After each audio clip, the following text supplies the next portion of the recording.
Welcome back to the Emergency Power Podcast, and welcome to the Breathless. Until this day, you were one of the lost, gasping and afraid, but no more. You're home, and a bright new future stretches out before us. And let me tell you, it's a breath of fresh air. I'm not afraid. No, you absolutely were, you just didn't know it. Nope, not afraid at all. Never afraid. Nothing scares me now. Wow. Are the aviators part of the persona here? They helped me get into the character a little bit, yeah. Yeah, they're very good. These are my favorite glasses, yes, the round boys. Round boys. They have names. They've got blinders on the sides. It's yeah, kind of cool. they're Very absolutely... steampunk. They're absolutely the glasses that David Tennant's character wore in Good Omens. They are 100% legitimately the exact same. Crowley, that's the name. I couldn't grab it. Yes. Grow better. Beautiful show. Love it. Oh, I am so excited to learn all of these secrets about Soul. Secrets? We've been waiting I've for kept so no long. secrets. What are you talking about? Are you sure you want to go with that route now? Because if you won't tell me, I'm sure Jasper will. Oh, what does Jasper actually know? Well, let's find out. Quite a bit, I apparently. know everyone's secrets. Cakes and pies, cakes and I am so excited / nervous because this has only been 19 episodes in the making. Through my own fault. No one else's. Oh boy, Character's no just pressure. cagey. Yeah. Well, I think what's going to happen is kind of like the episode when Mark's new character came in. I'm just going to sit back and relax, and I'm going to let you guys handle everything, right? Oh. Yeah, nice. Oh, no. Oh, dear. Yeah. I'm sure that'll turn out fine. I'm sure it'll be fine. Well, I think it's time to get this started, don't you? Oh, I believe so. Yes. The foundations of Akaton are the bed of life. The mighty skyscrapers would be nothing without the stability it provides. But the foundation has begun to shift, content no more to reside underfoot. Today it rises. Today it takes to the skies. Forward the foundation in the tomes of Emergency Power, Volume 3, Chapter 20. Yeah, down with Viva la buildings. revolution! 20 Viva episodes. Revolution. I love it. Jasper the Red leads the second-hand crew through an underground bunker. As you walk past a myriad of off-shooting rooms, there is a flurry of activity, preparations and planning, moving at full pace. Hollow lights light up the faces of the many varied people who work towards a single goal.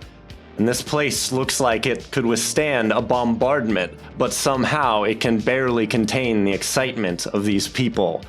People you might have seen outside, people you might have seen torn down by the rigors of life under oppression, but you see hope. You also see surprised looks as the crew goes by. The leader of the Breathless stops just before a sturdy metal door. Then they turn and stare at the entrance for a few moments. And then inside the door you hear tunk, tunk, tunk, as a few bolts slide free and the door swings open. Talk with Armory Master Reed. She'll get you geared up. It may not be in perfect condition, but they'll get you what you need, or the next best thing. So you walk into a room that's fairly large with reinforced walls, and there's guns, melee weapons, armor, mods, crafting machines lined up along these walls, and a large, chitinous, tan, bug-like creature of 10 or so feet with these 4 little vestigial arms on their abdomen is sitting down at one of these stations, and they're welding on what looks like the barrel of a rifle. I love it. Absolutely love it. Read the works, if you would, and then send them to my quarters. They need it more than me. Wasn't sleeping much anyways. And they turn to all of you. Here is my comm frequency if you need anything. And, T, it's good to see you again. Let's talk soon. So will just give him a nod and just kind of keep quiet. Yeah, so they give you a little wave without looking back, and then they walk into the movement of the crowd.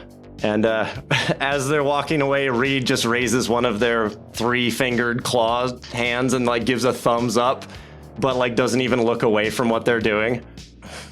What species was Reed? If you want to find out, you can give me a life science check. Sound like a beetle? More or less. 26 for the robot. 15. 19. 2. Pons is going to look over and say, I think we tested on miniature versions of those in our lab. Probably shouldn't mention that. Do not say that out loud, Pons. Said it very quietly. Wow, when even Para knows. If you experimented on someone's like distant relative, maybe don't mention it. Pons will ignore the check. Okay. So this is a Trox. They are very large, bug-like creatures. They're huge armored things that are around 10 feet tall usually. They're burrowers, and they have these big mandibles right in front of their mouth. And as I mentioned in the description, these little vestigial arms on their chest that they can move, but like they're not big enough to wield weapons and stuff like that. They're kind of rare, but not like so much so that you've never seen or heard of them. Whisker will lean over to Soul and just say, Tea? It's a bit of a long story. We'll get into it later. Fair enough. So do you have like a catalog or something that I can shop from? They point over towards one of the workbenches. It's all listed on there. Just have a look around. And once you figured it out, give me a list and I'll sort it. There's a workbench. He is. I'm just going to go to the workbench and start pulling stuff off of the shelves to craft whatever it was that I wanted. So they're looking down at this rifle barrel welding. And then you start doing this, and they look over and they like lift their goggles up and stare at you with their insectoid eyes, and then just give a little shrug and go back to what they're doing. And the first thing that I'm going to make is Whisker pulls up just a bunch of like a handful of goggles. The next time you see them, they just drop these goggles in front of you all. There's one for each of you. Here, you're going to need these. And they are dust goggles. Ooh. Oh, nice. I'm sure they do exactly what they sound like. Keep the dust out of my eyes. That sounds helpful to me. Dust goggles will help to negate the effects of concealment if it's due to like a cloud or dust Nice. or what have you. I like it. Very good. I believe it is considered I believe it can be installed as a armor upgrade as well if you have the slot. Oh, probably not. Yeah. And if not, I believe it counts as a magic item. So as you guys are looking over all the gear in here, what this equates to is you're getting all the things that you bought from your level up. Nice. Ah, yes. Payday. All right. I think as Koto peruses over all of the junk here, something catches her eye that is like squirming in a little tube. And she says, excuse me, can I take a look at this real quick?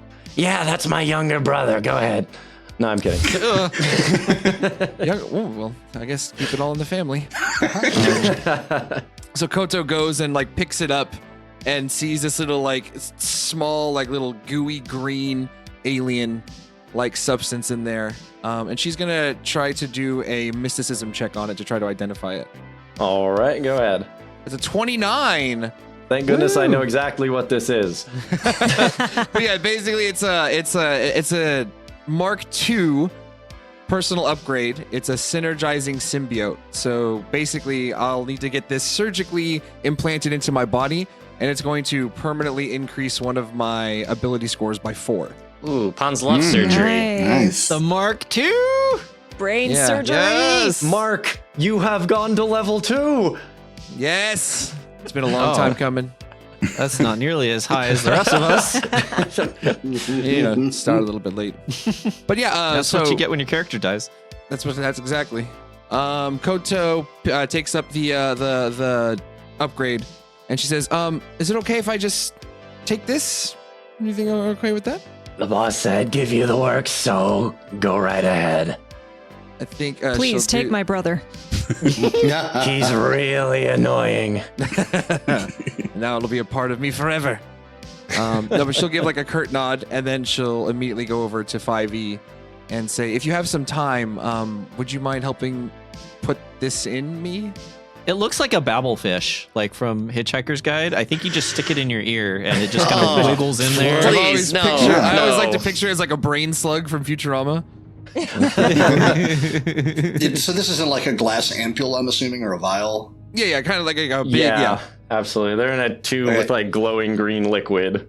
5e takes the tube and says, I believe the application of this organic upgrade should be fairly intuitive and simple, but I will assist you in the installation to ensure that you do not cause any permanent damage to your nerve endings. Much appreciated.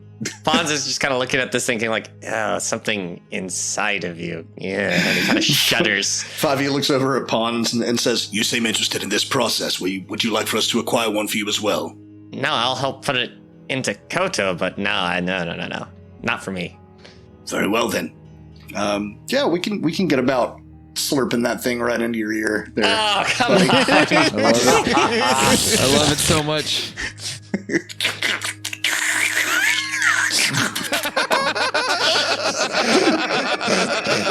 The pop sound at the end.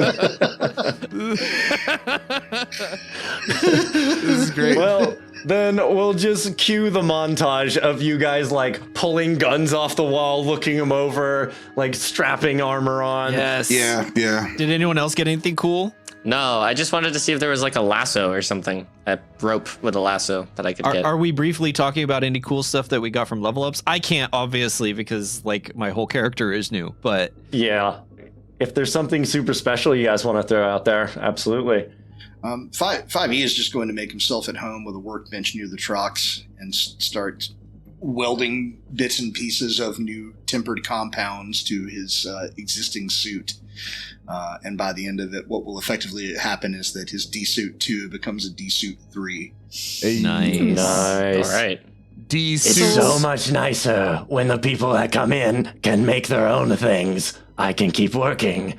Well, there's no sense in being a burden. It seems as though you've got your hands full keeping this crew up to snuff to be a functioning army.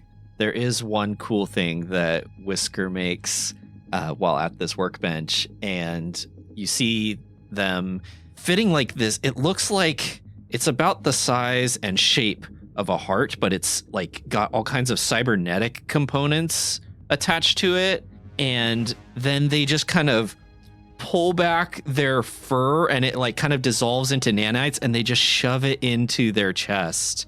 And what it is a synchronous heart augmentation. And I'm going to read this out. Yeah, It's really explain cool. that one.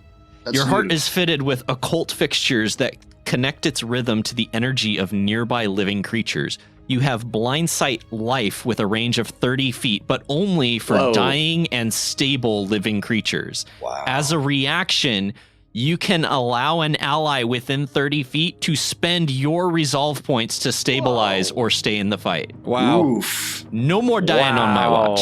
Wow.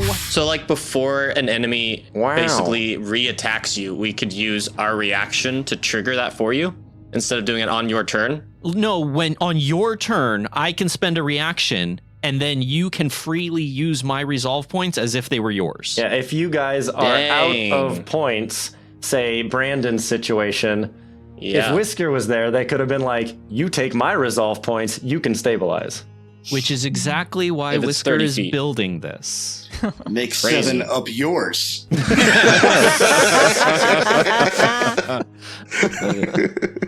Wow, that is pretty cool.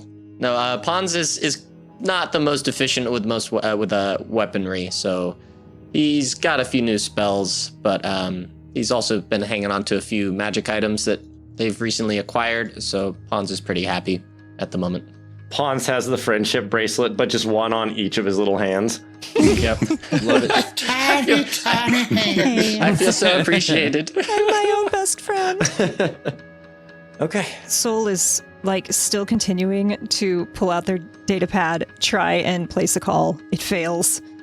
And they like try again. Like it's just a thing that they're doing, almost like a nervous tick at this point. But they do turn around and they see like what looks like a vial of blood in like a quick inject syringe and turn it over and go, "Oh, yes, please," and just inject it right in.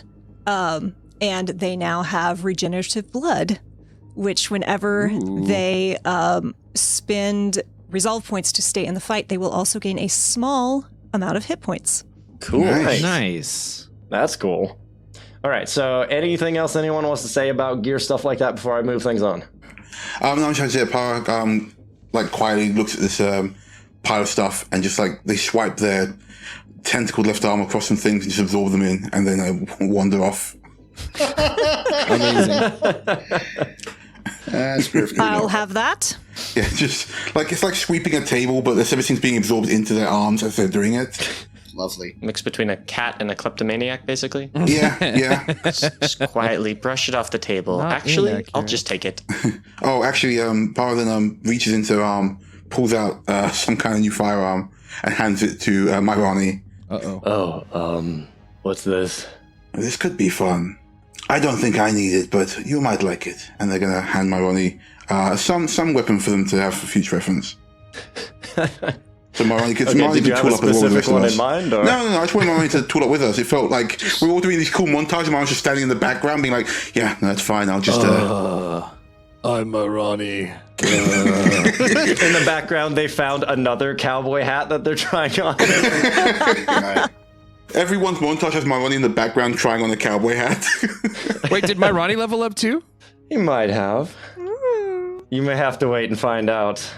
On that note, NR5E is going to go over to where Myrani is sitting, standing, whatever he's doing at this point in time. Staring at the wall of guns. Oh, yeah. and remark, It is probable that we are going into a more dangerous situation than any other that you have faced with us to date. I am concerned for your safety, but you are a capable ally. Let us see if we can work together to up our survivability. They look over at you with their 3 black eyes and give you a slow nod.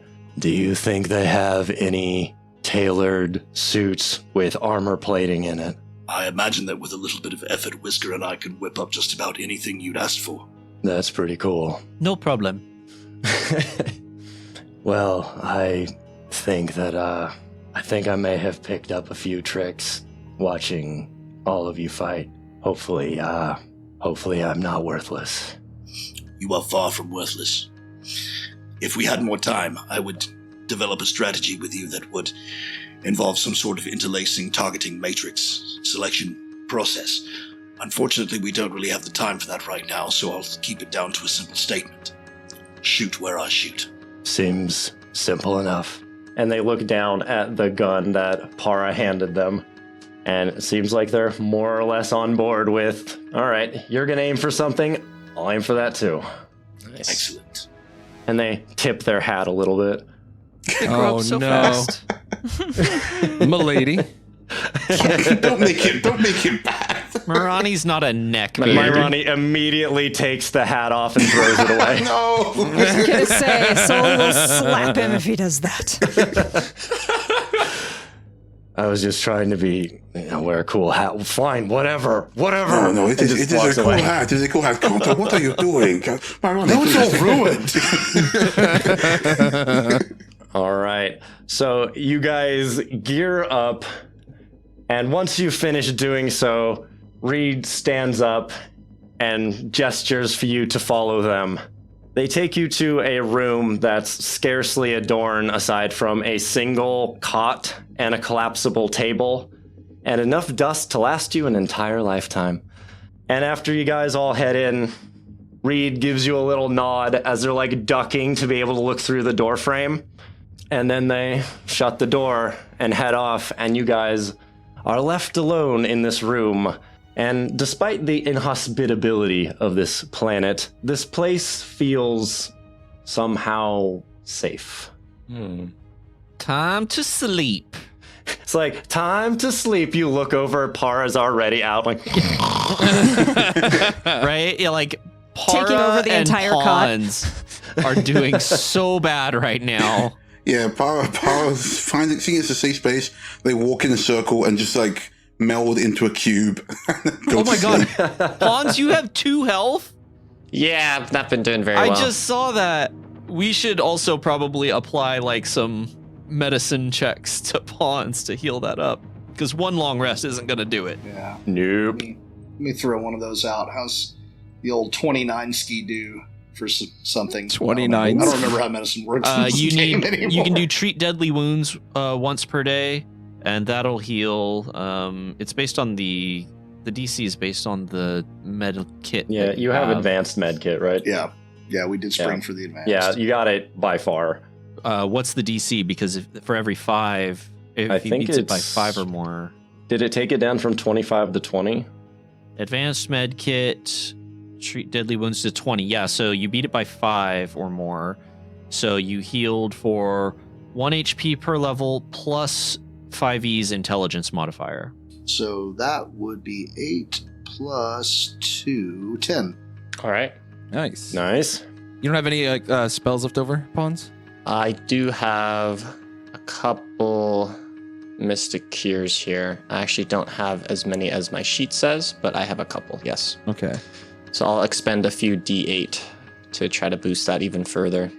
Cool. Oh, don't you have that staff? The staff of healing? 5e has it, yeah. The staff of like healing bonus. Actually, yes. I believe I have that in. Sorry, I have that in my inventory now, so we might have shifted that over to Pons in the last episode. Because that gives you like a bonus to your healing, right? Yeah. Pawn should absolutely be using that. Yeah. Of anybody else here. It like boosts the minimum I can heal, I think.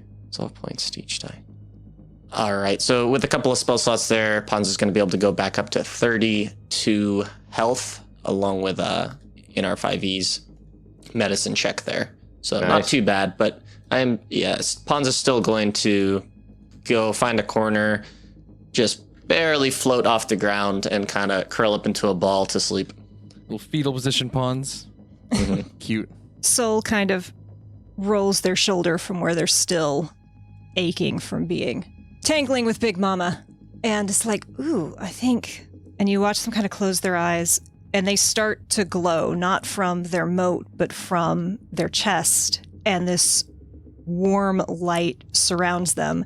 And they heal for 16 hit points That is awesome. at the cost of 1 resolve. Cool. Before going to bed, Whisker will walk up to Soul again and be like, "Is now a good time?" Soul has like once again hit dial on the phone and it's once again failed, and they just sigh and kind of turn and lean against the wall and just like sink down, kind of knees in front of them and put their forearms on their knees and are like, well, suppose if after that little display nothing really to keep up, sure. What questions have you got? Oh, several. But we'll start with, Jasper. Yes, it was basically a lifetime ago, but spent a lot of time together in our youth. That's it? Seems like there's some history there. What's this, them calling you T? T was what most people knew me by until I was in my teenage years. It's not my favorite, but we work with what we've got. He did call me T and not Tief, so perhaps he's not entirely pissed at me. That might be good. Ah, and the 2 Lashunta in that picture, were they part of your crew?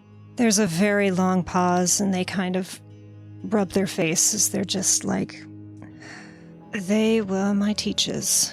They taught me everything that I know. Everything good I know, anyway. They took me out of a literal hell and gave me the best life I could have dreamed of for a while. What happened?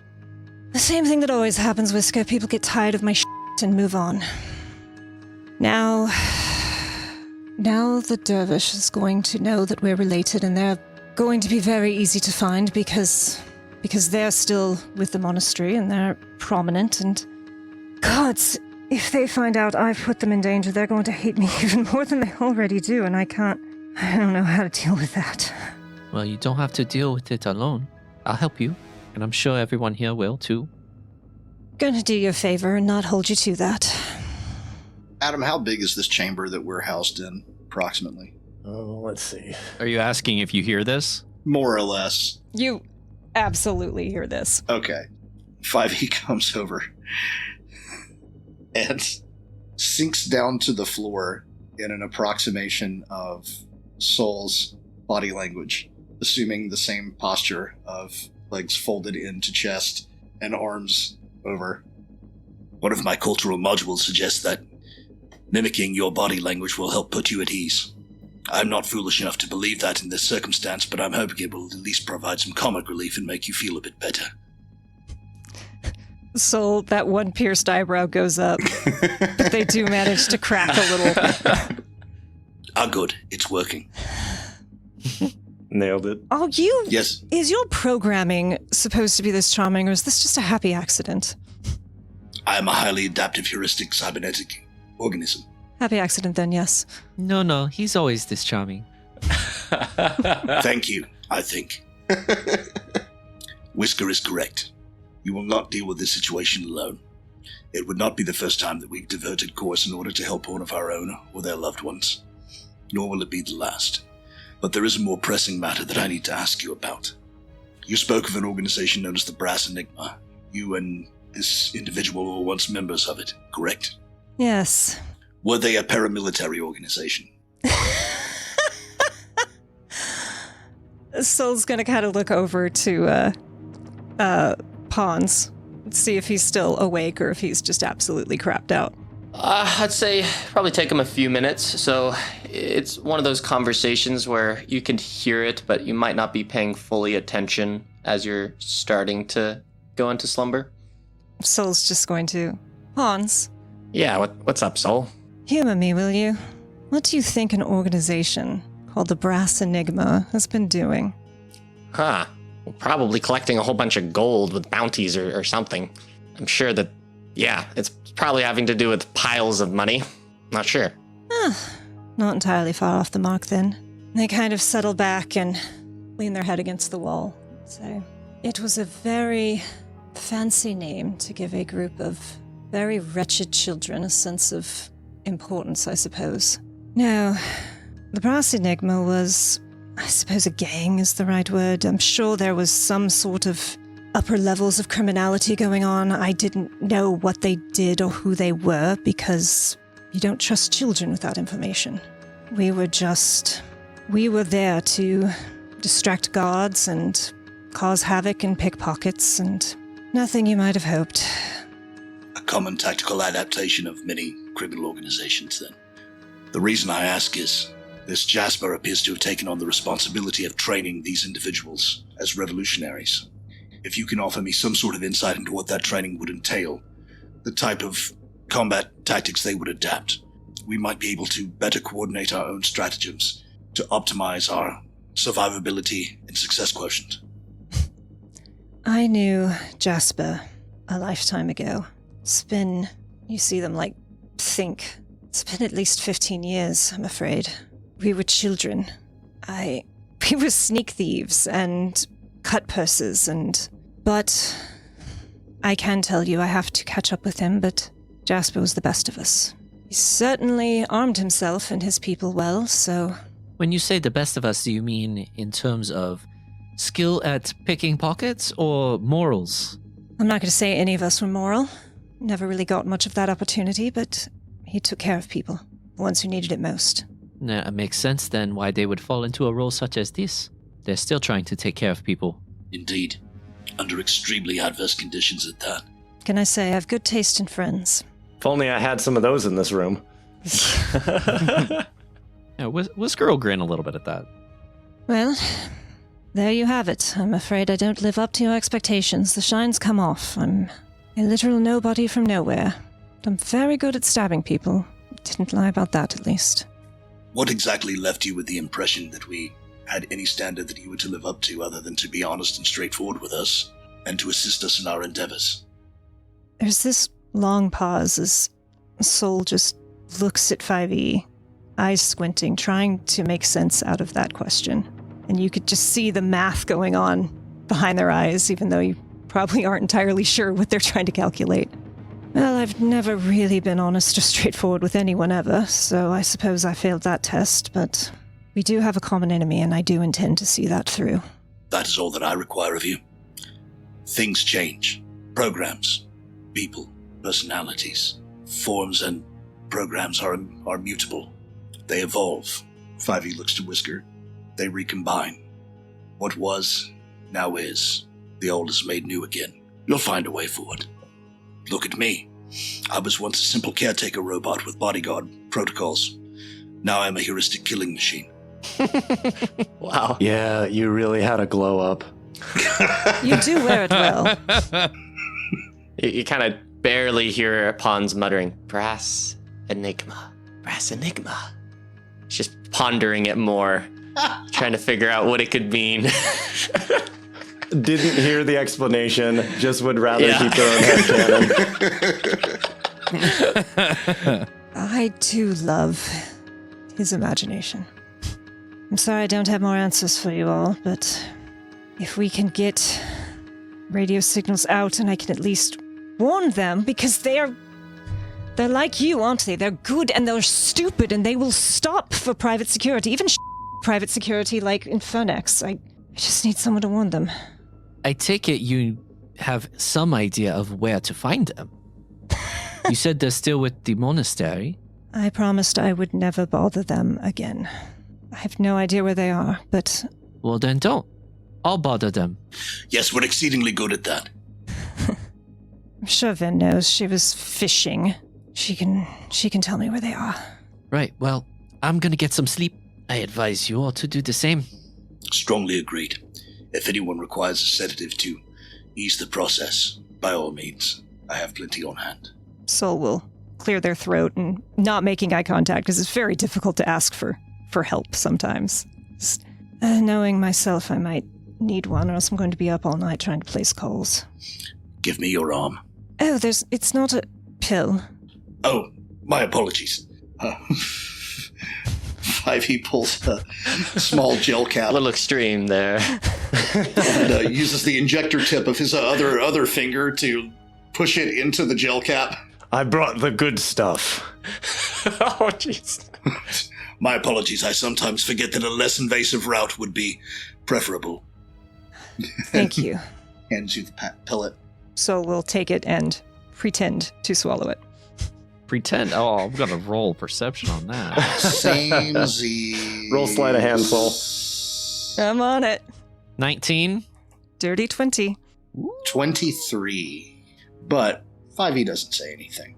Aw. And he stands up from his awkward bent knee position in one smooth servo-whirring motion and flattens himself against a nearby wall and enters low power mode. Awesome. So as you guys are dispersing to head to go to bed, my Ronnie walks up to you, Sol, and they look down at you since you're still crouching, and they say, you know, you say that people get tired of you, but I think you're pretty cool. And then for the first time ever, you see them smile, and they say, almost as cool as me. And they turn and walk away. They took the cowboy hat. They've got to the hat. Oh my god. Wow. Oh, the hat magically summoned to their head. I feel like that would hurt me to have to roleplay. Yeah, same. Just getting you back for the standing in the wind with the bandana. I think you have to give us a popsicle for that. I hardcore agree. Ugh. Sol smiles and you just hear quiet. Wow. As everyone makes their way back to the room, I think Kota was going to try to get Para's attention. Hey, Para, do you have a minute? I have several minutes, hours, days. How may I assist you? You know, I don't know how to say this. I really don't know how to ask this. Everything dealing with Parallaxis is a mystery and insanely confusing. The more I think about it, the less I can even try to understand it. But apparently, the way that everything was laid out to me, it looks as though my powers were given to me from Parallaxis. And if you are a part of Parallaxis, I'm wondering if you've also been shifting throughout the multiverse as well.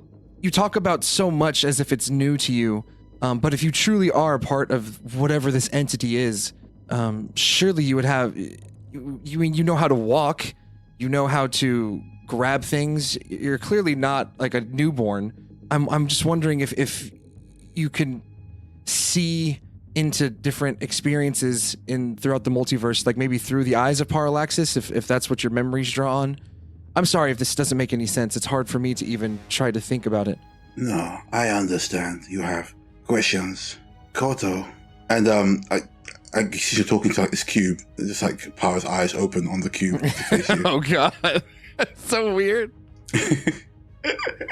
I understand that for you and the rest of the crew, time is a linear and sometimes set thing.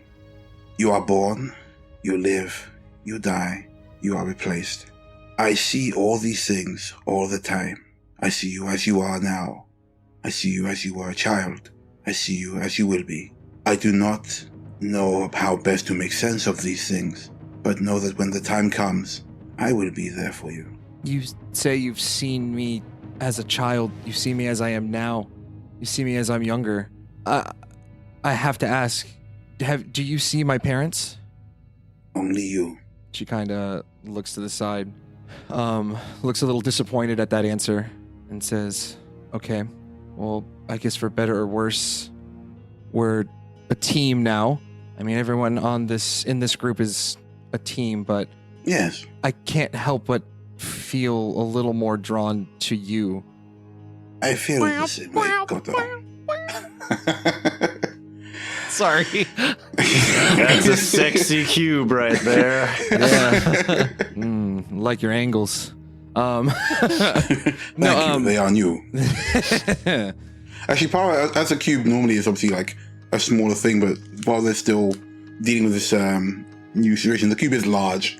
It's about 5 foot by 5 foot, I guess, up in the air. Yeah, it's just taking up a corner of the room. Yeah, just this massive cube. If you weren't paying attention, just looks like some kind of storage thing. Our own personal companion cube. I love it.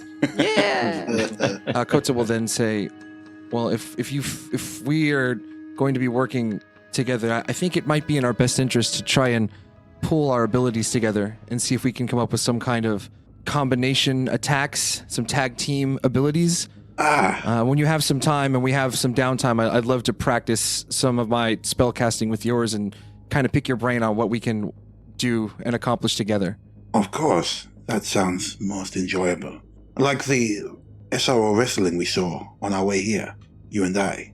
Tag team partners. I mean, yeah, but less chairs being smashed against each other. That's just fine. Or more chairs. Or We more could always chairs. use more chairs, Koto. I could just, you could turn into a chair and I could just smash you against people. Now you are thinking with chairs. So dumb, I love it. Stop. You had me at wrestling and smashing. Right. But yes, this would be agreeable. Koto, I would like to say thank you. It is difficult to admit, Koto, but somehow I feel that if it were not for you, we would not have made it out of that situation.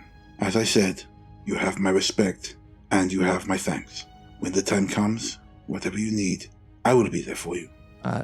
You say that if it weren't for me, we wouldn't have gotten out of that mess. I feel like if it weren't for me, we wouldn't have even been in that mess. I mean, you saw the state that Pons was in afterwards.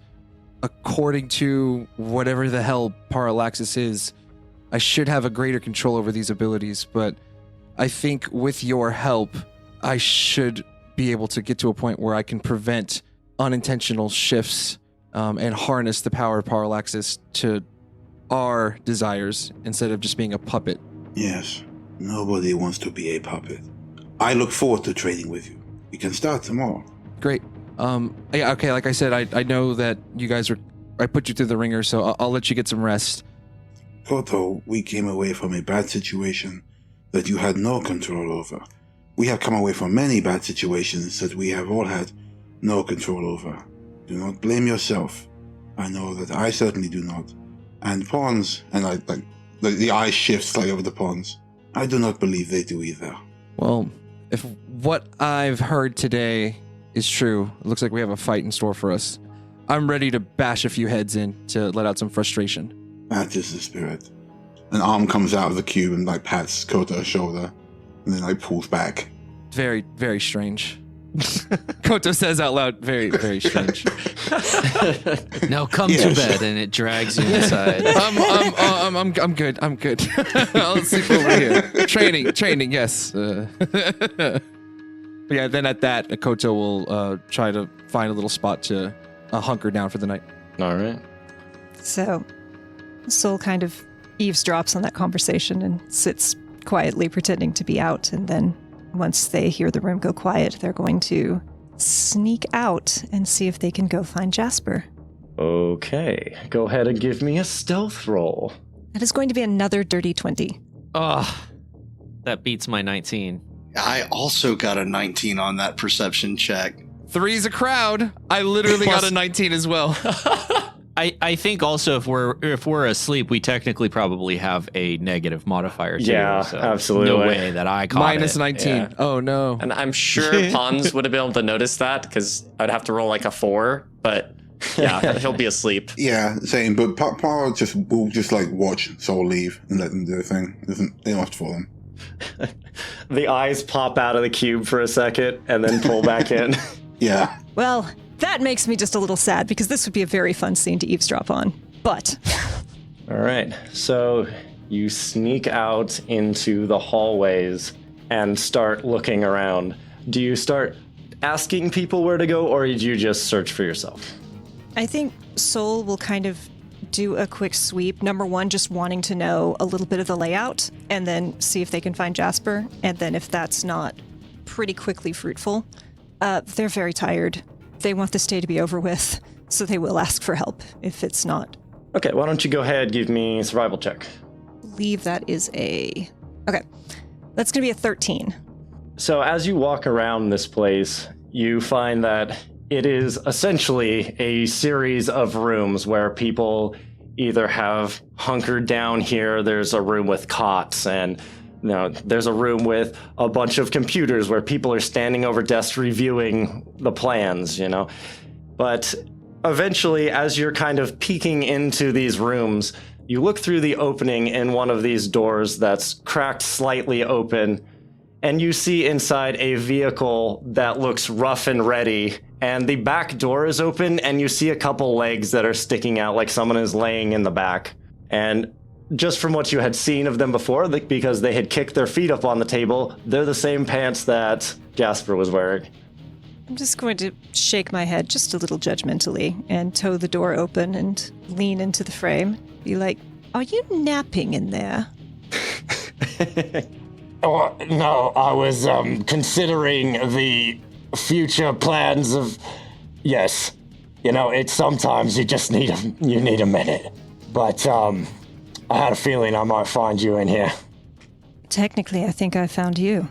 And Soul is going to have their tail flick out and kind of flick the door closed behind them and go to sit next to Jasper. Did you really give us your quarters? So while the rest of you are trying to sleep or are in fact sleeping, over the radio you hear a slam of a door that jostles you guys awake. And it seems that while Soul was messing with their data pad trying to make these calls out, they turned on their comm unit. Oh, delicious. You butt dialed us. Oh, delicious. So delicious, your secrets. And in answer to your question, Soul, I mean, I don't sleep often, so I didn't really need it. That's But, fair.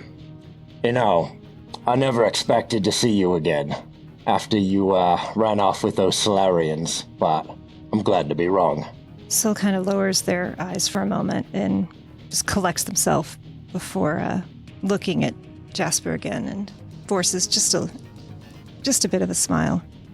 Yeah, I didn't really expect for that to happen either, but it's good to see you. You said your name's Jasper now. I'm Soul. Soulgenaire. I think that name's a lot better than T. Very dramatic, very you. I went through a few myself.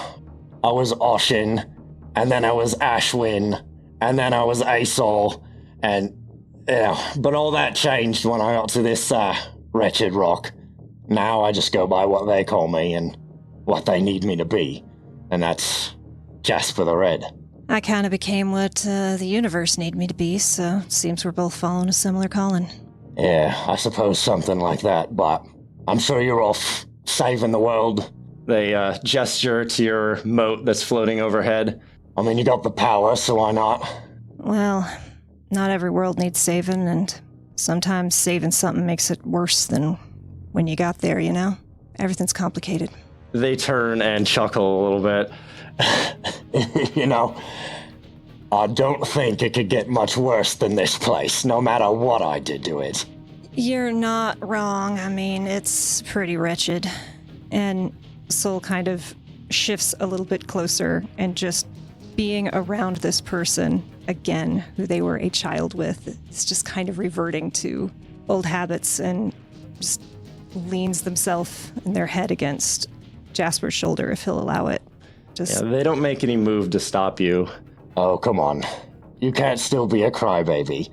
I'm gonna need you to be much tougher than that if we're going to take down the oppressors of this planet. They shove him very hard. Look, asshole. I hit real hard, crying or not, okay? And They stop and look away. I haven't cried since the day they left me. Seems I'm real good at vanishing when I need to. Well, it's probably for the best that you did vanish from the Brass Enigma. You got out before they came to this place.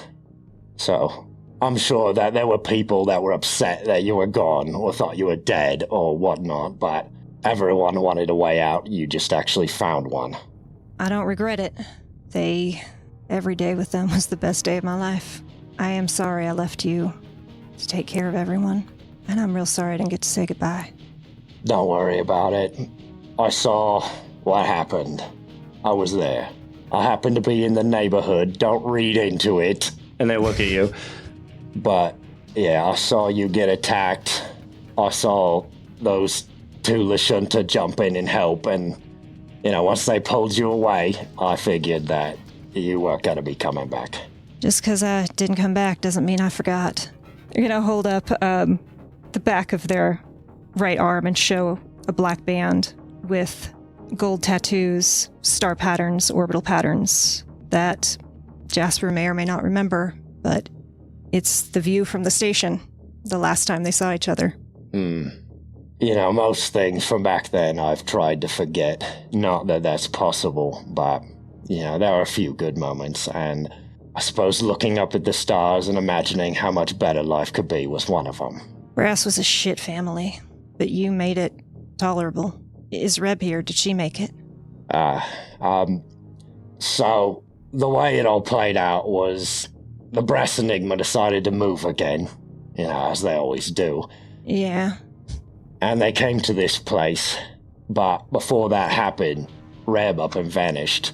I would like to think that they knew this place was a death trap and ran off, but it's hard to think anyone gets a happy ending around here. It's been a long time since I even got to see those Lashunta. I think at this point I've been missing them longer than I had them, but you don't seem like you've changed too much. I might not be the happiest, but I love life. I love living. There's so much to find. I wouldn't just throw my life away for anyone. I would for my old friend. You still that person? More banged up, I mean. They look away for a moment. I'm glad that you didn't come to this place. I'm glad it hasn't worn you away, because as much as I would like to say that, I'm the same person I used to be. So there's a reason that the Brass Enigma isn't a thing anymore. When we landed on this place, let's call them upper management, realized how unprosperous this place was. They could find a way out, but they left the rest of us. So, take a wild guess who stepped up to try to take command. Soul's going to just look at him with thoughtful admiration for a long moment, and then elbow him again and kind of wrap their tail around his calf. Say, Here I thought I was the leader of our group, but look at what all you accomplished. Leadership, you got all the munitions I've seen in ages, you got all these folks ready to go, a plan? All I managed to do was dip myself in golden glitter. At that time, no, it wasn't me. It was Crux, Crux? the one who always wanted power. So, I'll make this story real short. Crux steps up and tries to do the best he can to command, and you know how that goes. It became tyranny more than anything. You know, there was a child younger than us after your time. Everyone called him Maestro because he liked to sing. You know, he was, that was the only way he kept spirits up, and he was good at it. Need some razzle-dazzle with me gone. Yeah, well, it got quiet without you. So there was a day when things went wrong, a job fell through, and Crux was not happy. But Maestro was trying to keep everyone's spirit up. And Crux didn't like that because it was more like rubbing in the failure rather than trying to help everyone. And he beat that boy to death. That tracks. So, soon thereafter, we got a mission to go out into the wastes to find and scrap one of those old ships, find what we could, right? You know, I was the only other one capable enough to go out, so it was the two of us. We went out into the desert, and he never came back. Or that's what I told everyone else. What actually happened is when I found a moment of opportunity, I put a knife in his back and dragged him in front of a sand ray pit. Good. So, when you ask if I'm the same person, unfortunately, Ashen died that day, and Jasper the Red was born. Life has a way of tarnishing all of us. Wouldn't worry about that. Soul's gonna lean in and poke the side of the gas mask. Did he do that to you? Oh, no, I'm sure you noticed how bad the air is around here, and how bad the quality of filters is. No, this was me. I replaced my lungs with a filter that I had designed, and, well, basically I'd say my best kissing days are behind me. At least I'm not dealing with mutations now. That's fair.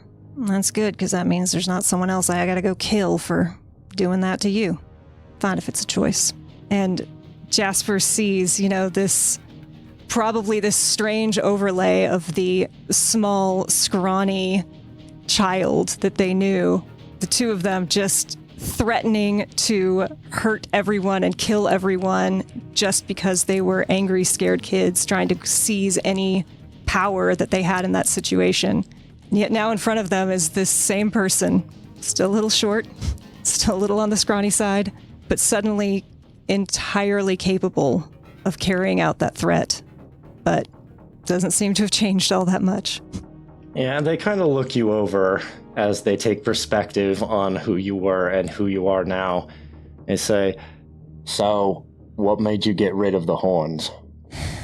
Everyone always saw those first, and I'd never claimed to be anything but a shitty person. But if people are going to judge me, I at least want them to judge me for what I've done, not what they think some ancestor of mine has done. And the Sibs, they never understood, They wanted me to just pick up and move on. I had a better life now, and why was I clinging to the past and letting things that ASMR did get to me?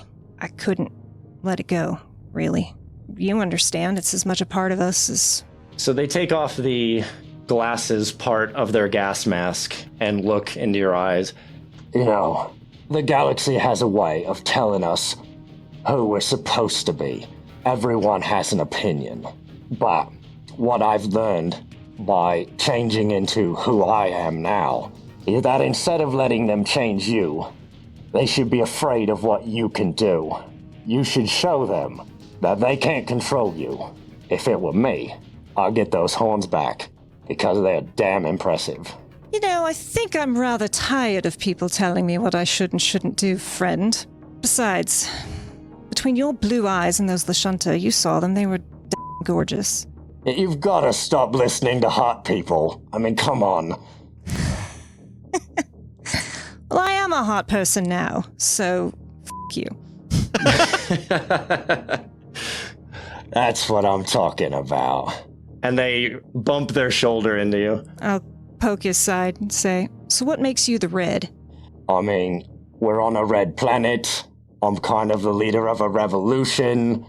We might have to get bloody around here. I don't really want to. If we can just run the brains off this planet, then that would be great, but we'll see if that happens.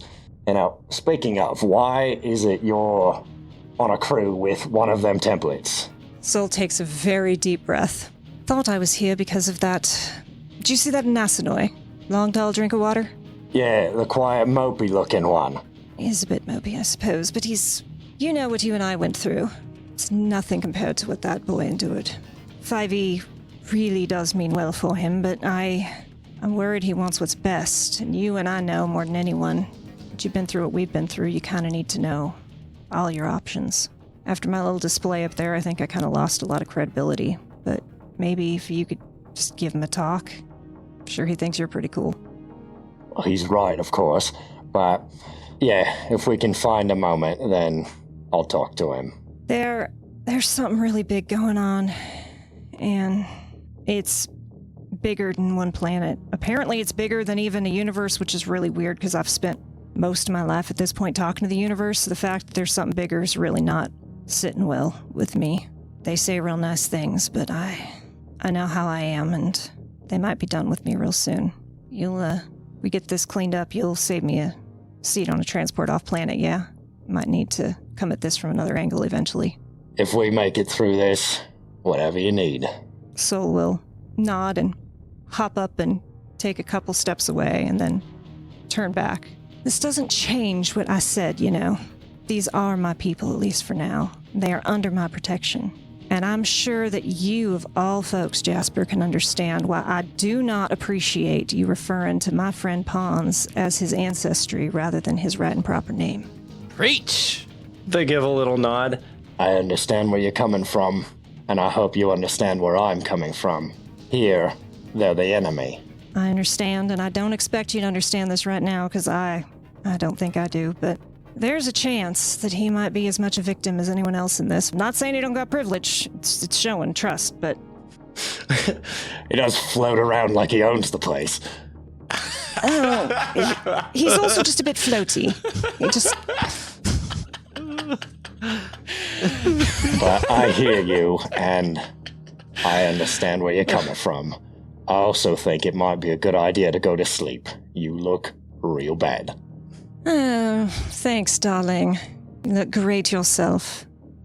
They'll nod and say, they are good folk, and thank you. I know you put yourself at risk getting us here. They'll come through. All right. Well, we'll all have a big chat in the morning. Sounds good. You keep studying those plans you got inscribed on the inside of your eyeballs. It's a real good place to keep them. Yeah. Very impressed with your ingenuity there. That's right. They can't find them here. Exactly. I'm just gonna go back to studying now. And they lay back in the car. Sol will kind of pat his knee and start to walk off and walk the halls, taking a few deep breaths and digesting all that happened. And they're going to pull out their deck of cards and just look. Not that there's a sky they can see, but they flip one. And they kind of say, all right, do you have anything for me? And then they stop and roll their eyes as the Six of Swords, inverted, comes up. It's like, no, really, things haven't ended well. I've not gotten over something. Really? Really? Are you being cheeky? Do you have anything useful? And they're going to annoyedly shuffle the cards and then grab another one and just stop dead.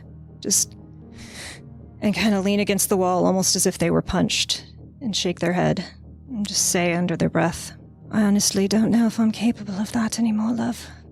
And they will put the Ace of Cups back into the deck, square it up, pull out their data pad, try and hit a call one more time, watch it fail, and then go and sneak back into the room and just curl up into a corner. Smallest ball they can manage.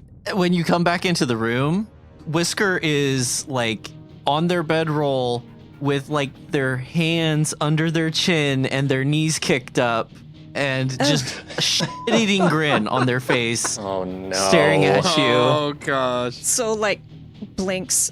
Oh, you're still awake. Yeah, well, good night. And just for the record, I think you'd look great with horns. My gosh. And also, my best kissing days are still ahead of me. And then roll over and go to bed. Oh my gosh. Oh, Oh my gods god. above and below. And they're just going to eat that. Good night. The ball gets smaller. I'm getting very big. I'm a little stinker vibes from Whisker. Ain't I a stinker? They take the sleeping pill No. and just pray for it to kick in. And eventually it does. And you all have finally gotten a long rest. Thank God. Spell slots, baby. Resolve points. Resolve points. Go ahead, get your stuff all set up and long rest done, and then I'm gonna do a thing. I already did I it. already did mine. Do a thing. So you're still going to get the benefits of the full rest, but pawns. During the night, you toss and turn. Strange dreams wake you several times. Every time, there is a consistent theme. A place lined with metal, curling like a maze that you wander through, lost. Sometimes you're with people you know, sometimes you're alone. Eventually, in this twisting structure, you find a door. It opens and endless fog pours out. It's hard to breathe, but you press on.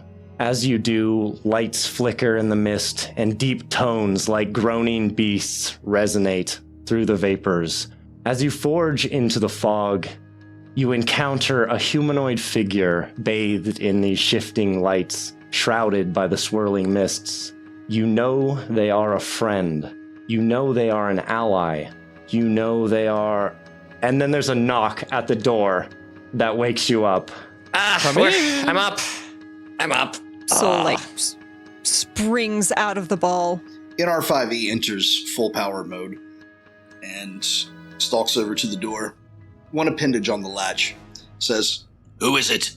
It is the Master Armorer. Our leader wishes to speak with all of you. Once you have adorned yourself and are awake, please join me outside. Acknowledged. I turn back to the others. Pons will either use his hygiene kit or find some place to clean off and... Gotta get that morning shave. Yeah. Don't want those brain hairs growing. Pyro's cube has become... Is it brain hairs? Furry brain. Yeah. I think Wow, Pons would look that's very a, good with a goatee. that's a terrible image. Brain hairs. Pyro's cube has shrunk in the night. And hearing that everyone's getting ready to go, they're going to stand up and reform. They've taken on the form of a similar one to Squawkus, with their new larger body, a larger ability. They can make bigger shapes, so they're going to take something on that looks a little bit like Squawkus, but younger. The young, handsome Swarkus. Nice. Perhaps. Sol will go up to Para and kind of elbow them and motion for them to lean down, because they're very tall now. So, what can I do for you? Sol's going to reach up and just boop one of Para's antennas. Yes. This too is new. And they shrink them down like a snail. Do they still have the little gold flecks? Yes, they do. They still have the little gold fleck from the gold they stole from Sol when they met them. Yeah, Sol will kind of nod up to it and be like, is that from me? I thought it would be better than simply removing it. Well, it looks good on you, but you deserve better than my leavings. And they're going to make a little bit of a show, coming a little bit back to themselves, with one hand empty, and they're going to do a slight flourish, twist of the wrist, and then open their hand, and there are two about quarter-inch little gold beads in their hand. These might fit you better, especially when you're this large. I appreciate it. What do they do? Just decorations. Thank you. And they take them from you, absorb them into their hand, and then they appear, I guess, just at the end of their horns that they have now, and they've been tinted gold from the Yeah, from the gold from the antenna. Beautiful. You wear gold well. As do you. They have the decency to look just a little flattered. All right, then. Are we doing this? Seems that this is the way of things. There is no sense in wasting further time. You follow Reed, and they take you to a small garage. Sol, you recognize this place. You had visited it only the night before. And inside is an armored vehicle, which Jasper is on top of, and they're affixing an impressive scoped rifle that's almost as large as they are on top of the roof. Several people are at a nearby desk, and they're talking to him while you guys enter. And you hear them saying, "The details before, so we can get into position, and we'll have to scramble if..." And then they notice you enter. And he looks over at this group and says, I'll have what you need in front of you shortly. For now, I need to speak to our new allies. So. And taking the hint, this group of people depart. Lovely to see you handling heavy equipment, darling. You know, they can't really smile anymore, but you can feel it. So Jasper hops down off the vehicle, walks over and shuts the door behind the people. And they put one finger up to their lips, or at least where it would have been. And then they touch a switch on their wrist on this device. And those of you who either have communication tech in your head or telepathy, you start hearing a feedback. A feedback, you say? Uh-oh. Yeah.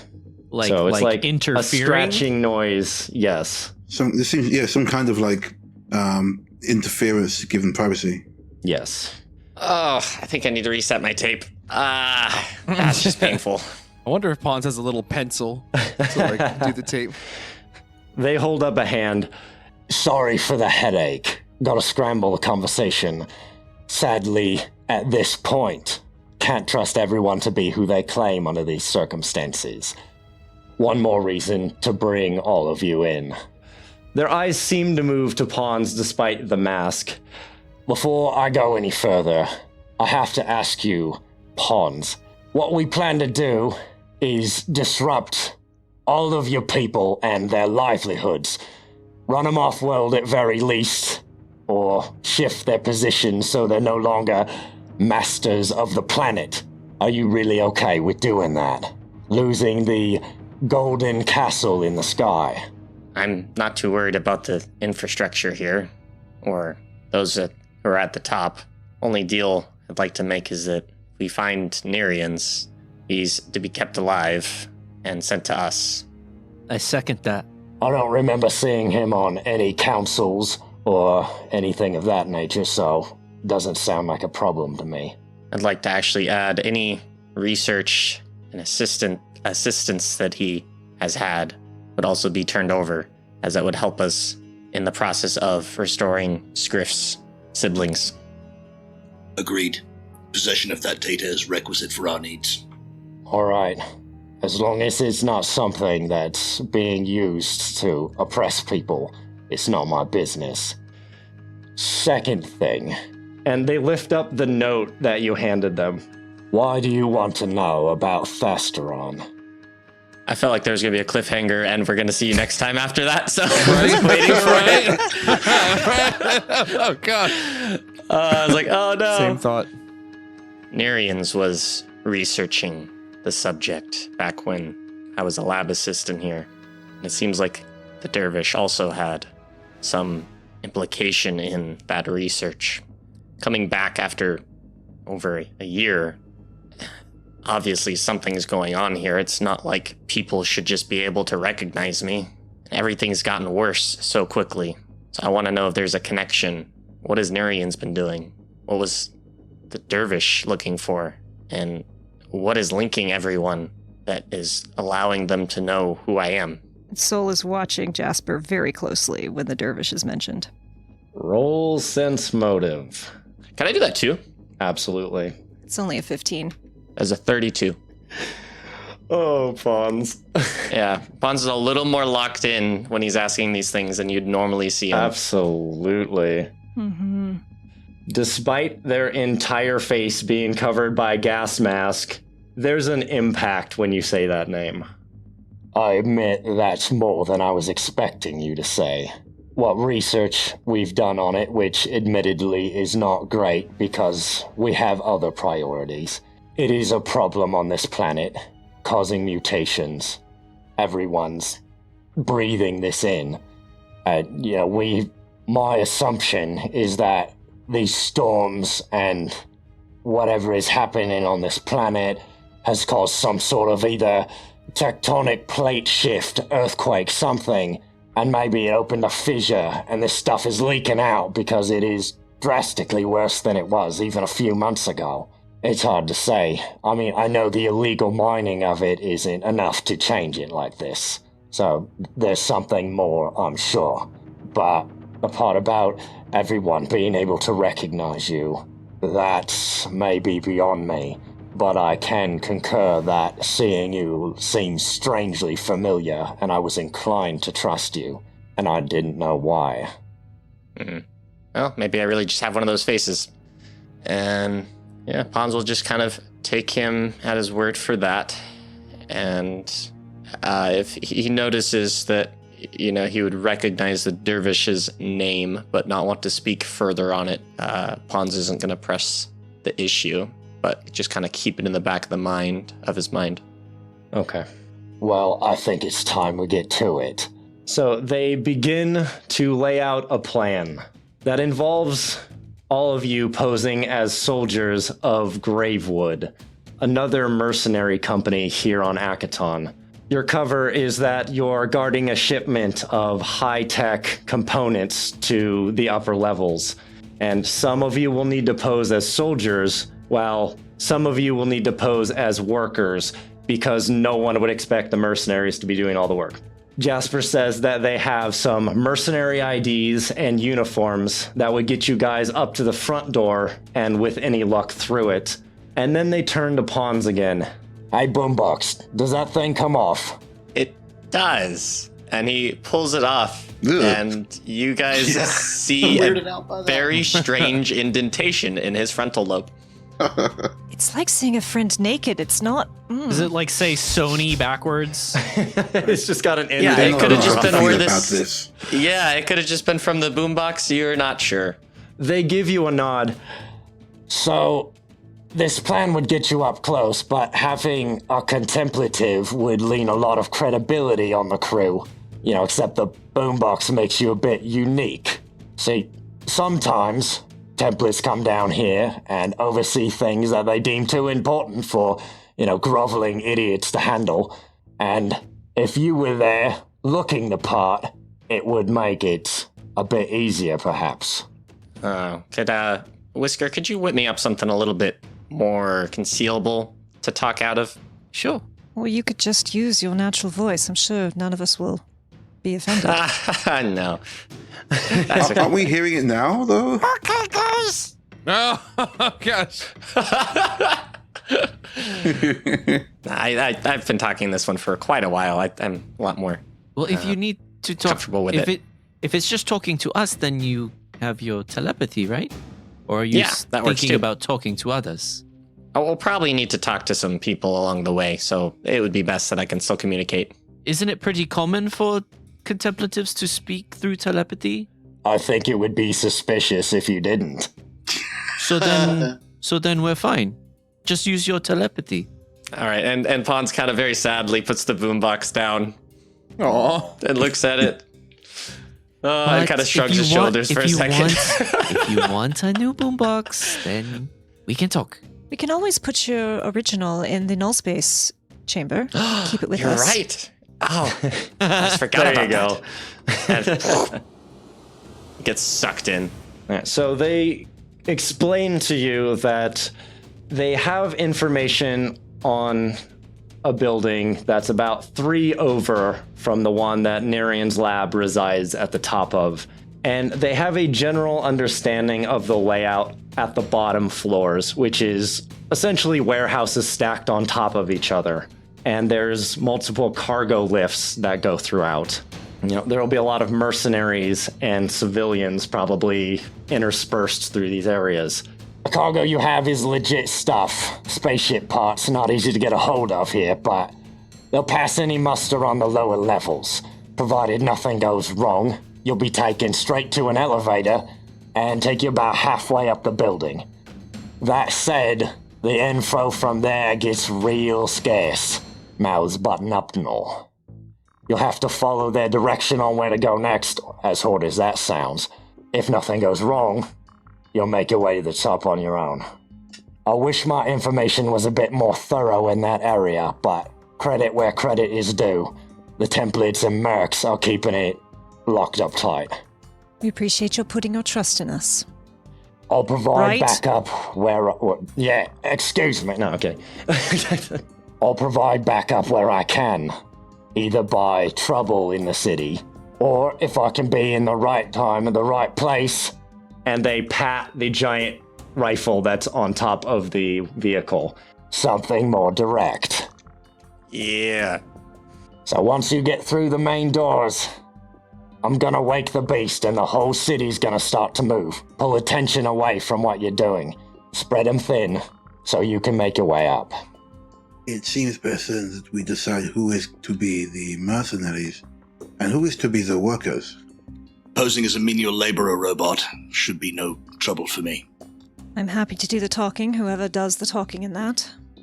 Pons goes over and puts on a mercenary outfit. Like, I'm part of this. I was gonna say, I always wanted to be a professional singer, but whatever is gonna be the best outfit for me. So we'll just do that. How many mercenaries? How many workers? You guys have as many as you need. You could suit the whole crew, but you need workers to sell it. Mm-hmm. Gotcha. I assume I just need to wear some sort of like diplomatic garment or something. Absolutely. Like, I mean, you're wearing a suit. Okay, is that good enough for what templatives usually wear? Probably. You could fancy it up more if you wanted to. No, I'm pretty happy then. Koto will get a mercenary outfit. Same. Okay. It might be best if Sol goes with the workers and pawns to back up in case any questions get asked. Are the workers going to be talking or the guards? Yeah, who does the talking? No, but people gonna ask Pons questions, I imagine, and Pons gonna need somebody to Okay. So say things that aren't I insane. think it's just pawns. yeah, most likely if there is a contemplative in the group, it's going to be expected they're the one in charge. So play that how you want. Whisker will take a guard uniform. Okay. Can we do it like the Yakuza, where I have like a person who talks for me? Yeah, like an assistant or like a That'd be really fun. executive. Soul will happily take on that role. Yeah, that sounds a lot more interesting. Like dress Soul up, right? Really fancy. and then- Excuse me, he's Exactly. too important to speak to you right Yeah, now. Do you think yeah. we can hurry this up? Oh, wow. They have an Aslanti as their interpreter. Yes, exactly. Could you do that accent? Here's a credit. Be a good chap and run along now. Okay. So Myrani looks down at the workers' uniforms. I don't think they're going to buy me as a mercenary, so they pick up one of those. Soul will start to unscrew the barbell piercings that are sideways in their ears and slide them out, and the long gold ear caps come off. They're like, ow, ow, shit, ow, as like blood starts returning to their ears and stinging, and you see these little short tiefling ears instead of the big long gold ones that you've been seeing as they tuck those away. They start kind of working on a disguise to make themselves a little bit less recognizable. I need a clipboard. It's very important. Pull one out my chest and hand it to you. Yeah, do I still have... Okay, there we go. I was going to say, Just do I still have the one from all the ship Oh, repairs back and stuff with that we the did? goblins. Absolutely. Yeah, with the goblins. It's okay. You can take the one from Para. Okay. So you The guys... walrus's clipboard? No, from way back, season 2. Don't worry about it. Let's Way keep moving. back, yeah. Oh, God. Yeah, not important. Okay. So the crew suits up in these Gravewood soldier disguises that are these black and green mercenary suits. And the workers' garb is just kind of this tough, rugged stuff, that would survive this planet. So you guys gear up, and Jasper starts leading you to a larger garage area. And there's this large transport vehicle. And as they look at you, they say, No matter what happens next, from this moment on, we are brothers and sisters of Akaton. children of the revolution and freedom fighters for its people. Together we rise. And they hit the button on the back of this transport, which already has these boxes loaded into it. They give you a nod, and they move off into the crowd. And and sitting in the cargo bay of this vehicle is a little purple cobalt. Yes! It's a boy. Uh-oh. Well, it looks like I'm gonna be your driver today. So go ahead and hop in. I double tip.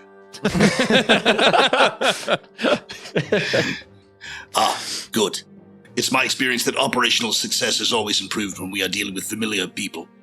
Nice to know we're in good hands. Yeah, it's good to see you so soon. Absolutely.